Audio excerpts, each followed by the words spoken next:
Hello viewers, Tollywood story এক্সপ্লেনারে তোমাদের সবাইকে স্বাগত জানিয়ে তোমাদের পছন্দের ধারাবাহিক গীতা এলএলবির আজকের পর্বের রিভিউ নিয়ে আমি পৌঁছে গেছি তোমাদের সামনে।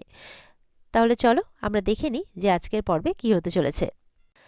শুরুতে যেটা দেখা যাচ্ছে যে গীতা এলিনকে ফোন করেছে, ফোন করে বাড়ির খবরটা জানতে চাইছে। মেহেক তখন এলিনের নাম শুনে কিন্তু একটু অবাক হয়, আর গীতাকে জিজ্ঞাসা করছে যে এলিনও এর মধ্যে আছে। তখন গীতা বলছে মুখার্জি বাড়ির সব মেয়েরাই তার প্ল্যানে সামিল আছে। এটা শুনে তো মেহেক খুব অবাক হয়ে যায়। এলিন বলছে কাব্যাকে একেবারে ঘোল খাইয়ে দিয়েছে, সে এখন নিজেকে একদম এই বাড়ির বউ মনে করছে। আর গীতার কথা মতো স্বস্তিকের যে পছন্দের খাবারগুলো সেগুলোও জানিয়ে দিয়েছে কাব্যাকে। এবার কাব্যার অবস্থাটা হবে দেখার মতো। গীতা তো এটা শুনে খুব খুশি হয়ে যায়। ওদিকে দেখা যাচ্ছে যে স্বস্তিক বিছানায় শুয়ে আছে, আর শুয়ে শুয়ে কিন্তু গীতা তাকে, যখন স্বস্তিক গীতার বাড়িতে গেছিল, গীতা তখন যে তাকে কথাগুলো বলেছিল সেই কথাগুলো ভাবছে যে কিভাবে গীতা তাকে তার বাড়ি থেকে চলে যেতে বলেছিল। হঠাৎ দেখা যাচ্ছে যে কাব্যার ফোন এসেছে স্বস্তিকের ফোনে। স্বস্তিককে কাব্যা তার বাড়িতে আসতে বলছে, কারণ সে কিছু খায়নি, সেই কারণেই। মানে স্বস্তিক তো কিছু খায়নি, আর ওদিকে এলিনরা তো বলে দিয়েছে, সেই কথা অনুযায়ী কাব্যা ফোনটা করেছে। উত্তরে তো স্বস্তিক বলে দিচ্ছে সে যাবে না, তার কিছুর প্রয়োজন নেই। এদিকে কাব্যাকে যখন জানাচ্ছে তখন সেখানে ঈশার এলিন চলে আসে। তারা কিন্তু যথারীতি অভিনয় করছে। তারা তাদের দাদার সামনে অভিনয় করে বলছে, তুই কেন যাবি না? তুই দেখছিস তো যে গীতা বৌদি কেমন এই কাজটা করলো। তো তুই, গীতা বৌদি যখন তোকে বুঝিয়ে দিল যে তোকে ছাড়া গীতা বৌদি ভালো থাকতে পারবে, তাহলে তুইও এখন গীতাকে জানিয়ে দে যে তুইও গীতা বৌদিকে ছাড়া খুব ভালো থাকবি। তুই না পুরুষ মানুষ, তো তুই কি করে এইরকম কাজ করতে পারিস? তুই যা, কাব্যা দিয়ে এতবার তোকে ডাকছে, তুই যা। এদিকে ঈশাইলিন অভিনয় করে এটাও বলতে থাকে যে কাব্যাও নাকি কাল রাত থেকে কিছু খায়নি, যেহেতু এদিকে স্বস্তিক খায়নি সেই জন্য। আর কাব্যা তো সেই মতো বোকার মতো ওদের হ্যাঁতে হ্যাঁ মেলাচ্ছে যে হ্যাঁ হ্যাঁ আমি সত্যি কিছু খাইনি।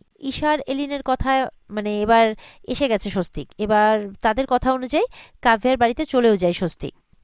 ওদিকে দেখা যাচ্ছে কাব্যার বাবা যখন বাড়ি থেকে বেরোচ্ছে তখন পদ্ম তাকে বাজারের একটা লম্বা ফর্দ ধরিয়ে দিচ্ছে। তখন তো সেটা দেখে তিনি পরিষ্কার বলে দিচ্ছেন তিনি এসব আনতে পারবেন না। তখন তিনি কি করছেন, তার ছেলে কৃপানকে সেই লিস্টটা ধরিয়ে দিচ্ছেন। কৃপানও সেখানে আসে, তখন ধরিয়ে বলছে যা, গিয়ে মল থেকে এই সমস্ত জিনিস কিনে নিয়ে চলে আয়। শুনে তখন পদ্ম বলছে আর কি, না না মল থেকে আনতে হবে না, গিয়ে ওই পঞ্চুদার মুদির দোকান থেকে নিয়ে আসলেই হবে। তখন এটা শুনে কৃপানের বাবা বলছে আমরা ওখানে যাই না, আমাদের একটা ক্লাস আছে। তখন পদ্ম, তার শ্বশুর যখন বলছে ক্লাস আছে, এই ক্লাসের কথাটা শুনে তখন পদ্ম বলছে আপনার বাবা তো শুনেছি রাস্তার ধারে ফাস্টফুডের দোকান চালাতেন, আর সেটা তাকে তার মা শাশুড়ি মা বলেছেন। এটা শুনে তো একদম অবাক হয়ে যায়, একদম শক পেয়ে যায় আর কি কৃপানের বাবা। এরপর তো কৃপানের বাবা জিজ্ঞাসা করছে যে এই সমস্ত ফর্দ ধরানোর মানে কি, কিসের জন্য এই সমস্ত কিছু আনতে বলা হচ্ছে। তখন পদ্ম বলছে কারণ হচ্ছে বাড়িতে আপনার জামাই আসছে। কাব্যা তখন বলছে হ্যাঁ বাবা, স্বস্তিক আসছে, ও আমার হাতে রান্না খেতে চেয়েছে। এরপর তো কাব্যার রান্না করার কথা শুনলে কৃপান এদিকে হাসছে, আর কাব্যার বাবা মা তো স্বাভাবিক অবাক হয়ে গেছে। এরপর কাব্যা কৃপানকে জিজ্ঞাসা করছে কি ব্যাপার, তুই হাসছিস কেন? তখন তার মা বলছে হাসবে না তো কি করবে, ডিমের অমলেট বা ডিম সেদ্ধ ছাড়া তো তুই কিছুই বানাতে পারিস না। তখন এগুলো শুনে কাব্যা বলছে কিন্তু আজকে আমি সব রান্না করব। তো কাব্যা তো বলছে যে আজকে স্বস্তিক আমার হাতে খেতে চেয়েছে, কাল রাতেও কিছুই খায়নি। কাব্যা বলছে উপোস করেছে। আর পাশ থেকে পদ্ম তখন বলছে আর তুমি তো পুরো ভুলভাল কথা বলে গেলে যে তুমি নাকি উপোস করেছো, এইদিকে তুমি কষা মাংস খেয়েছো, কাবাব খেয়েছো, সঙ্গে ওইসব কিসব বলে ওইসবও খেয়েছো। এগুলো শুনে তো কৃপান আর কৃপানের বাবা হাসছে, তাও আবার বাপের বোতল থেকে। কৃপানের বাবা তখন বলছে এই একদম ঠিক করে কথা বলো। পদ্ম বলছে শুনুন, একবার এরকম করে কথা বলবেন না, বাড়ির বউকে সম্মান দিয়ে কথা বলুন। কৃপানের বাবা বলছে ও বাড়ির বউকে সম্মান দেবো, অথচ বাড়ির বউ শ্বশুরমশাইকে সম্মান দেবে না। পদ্ম বলছে না দেবে না। বলছে কেন? বলছে কারণ আপনি খুব বাজে শ্বশুর। বলে এটা শুনে তো একদম কৃপানের বাবা আটকে ওঠে। বলছে কি আমি বাজে শ্বশুর? বলে হ্যাঁ বাজে শ্বশুর, যান এখন বাজারে যান আর সবকিছু কিনে নিয়ে আসুন। এরপর এখানে এইসব কথাবার্তা চলছে, আর ওদিকে দেখা যাচ্ছে কলিং বেল বাজছে। তারপর কলিং বেলটা দরজাটা খুলতেই দেখা যাচ্ছে যে গীতার প্ল্যান অনুযায়ী ঈশার এলিন কিন্তু কাব্যাদের বাড়িতে একটা বড় কাতলা মাছ পাঠিয়েছে, যেটা তাদের ভাইয়া খেতে নাকি খুব ভালোবাসে। এরপরে ঈশার এলিন কিন্তু তাকে ফোন করেছে, কাব্যাকে ফোন করে বলছে তার ভাইয়া কিন্তু এটা খেতে খুব ভালোবাসে, আর তার সাথে ভাইয়া তার আরও কী কী খেতে ভালোবাসে এগুলো এক এক করে কিন্তু বলে দিচ্ছে। আর বলছে গীতা বৌদি নাকি এগুলো খুব ভালো বানাতো। আর গীতার কথা শুনে তখন কাব্যা ওভার কনফিডেন্স হয়ে বলছে যে ঠিক আছে আমি এসব বানাতে পারবো, আমিও ঠিক বানিয়ে দেবো। আর এটা শুনে তো বাড়ির সবার চোখ একদম কপালে উঠে যায়। এরপরে তো কাব্যা তার বাবাকে জানাচ্ছে যে গীতা আর স্বস্তিকের কিন্তু ডিভোর্স ফাইলটা হয়ে গেছে। এবার তার আর স্বস্তিকের বিয়েতে কিন্তু আর কোনো বাধা থাকবে না। এটা শুনে তখন কাব্যের বাড়ির লোক কিন্তু খুব খুশি হয়ে যায়। এরপর কি হচ্ছে, পদ্ম একপাশে সবার আড়ালে গীতাকে ফোন করে জানাচ্ছে যে বাড়িতে কাব্যা কি রান্না করবে বলছে। আর এটাও বলছে যে পদ্ম এখন কাব্যের বাপকে দিয়ে বাজার করাবে আর মেয়েকে দিয়ে রান্না করাবে। শুনে তো প্রথমে গীতা খুব খুশি হয়ে যায়, আনন্দ পায়, কিন্তু তারপরে ভাবছে যে কাব্যের হাতে রান্না স্বস্তিকবাবু খাবে কি করে। তখন পদ্ম বলছে যে গীতা যাতে কিছু কিছু একটা রান্না অন্তত পক্ষে মানে তৈরি করে পাঠিয়ে দেয়, আর সেই সমস্ত রেসিপিও নাকি এখানে পদ্ম অ্যাড করে দেবে। আর সেই রেসিপিগুলো মানে মেহেক এই বাড়িতে এসে পৌঁছে দিয়ে যাবে। গীতা বলছে এবার উট আসবে পাহাড়ের নিচে। আর গীতা এটাও বলছে যে যেই ভালোবাসার কুৎসিত রূপটা দেখিয়ে তুমি সম্পর্কটাকে নষ্ট করতে চেয়েছিলে, সেই সম্পর্কের পবিত্র রূপটা দেখিয়ে এবার সে নাকি সম্পর্কটাকে ঠিক করবে, গীতা বলছে। আর আসল অপরাধীকে আমিও খুঁজে বের করব, নয়তো আমার নামও গীতা এলএলবি নয়, গীতা বলছে। এরপর কাব্যাদের বাড়িতে কাব্যা এত বড় মাছটা কি করে কাটবে এটা ভেবেই তো অবাক হয়ে যাচ্ছে, আর কিভাবে কি দিয়ে কাটবে সেটাও বুঝতে পারছে না।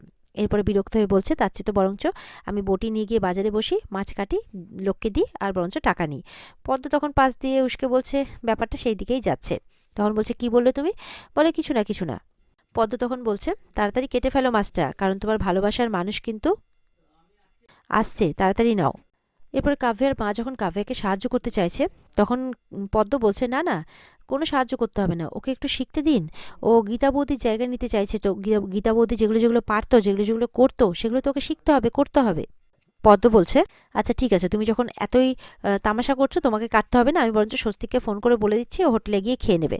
তখন কাব্যা বলছে আচ্ছা আচ্ছা ঠিক আছে পদ্ম, তুমি কিছু বলতে চেও না, আমি করে দিচ্ছি, আমি সবটাই করছি। এরপর দেখা যাচ্ছে গীতার প্ল্যান মতো মেহেক সেই বাড়িতে গিয়ে উপস্থিত হয়েছে একটা বড় কাঁঠাল আর কিছু গাছপাতা নিয়ে। মেহেক কাব্যাকে সেটা দিয়ে বলছে এগুলো তো, এটা তোমাকে রাখতে হবে, তোমার দাদা খেতে খুব, মানে আমার দাদা খেতে খুব ভালোবাসে। কাব্যার মা বলছে এচড়ে তো আঠা আছে।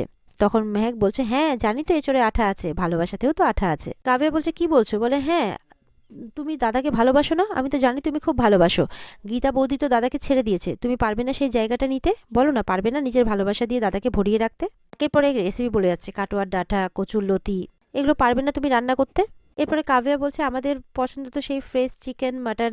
তখন মেহেক বলছে আমরা জানি তুমি মাংসাশী, আমরা জানি। বলে কি বলছো? তখন ওরা চুপ করে যায়। তারপর তো মেহেক এমন অভিনয় করতে থাকে যেন গীতাকেই খারাপ বলছে, আর মেহেক মানে কাব্যাকে অনেক উঁচু দেখাচ্ছে আর কি, আর কাব্যা তার কথাতে এসেও যাচ্ছে মেহেকের কথায়।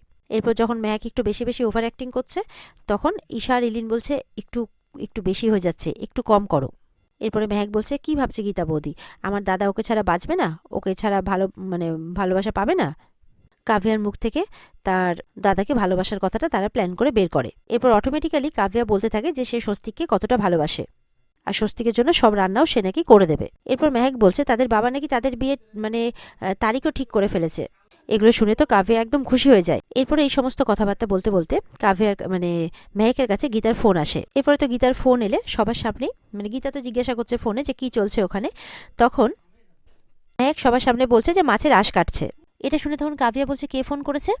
আর এখানে আজকের পর্ব শেষ হয়ে যায়। তো বন্ধুরা, এই ছিল আজকের পর্বের রিভিউ। ভালো লেগে থাকলে কিন্তু অবশ্যই পর্বকে লাইক, কমেন্ট আর আমাদের চ্যানেলকে কিন্তু সাবস্ক্রাইব করতে ভুলবে না।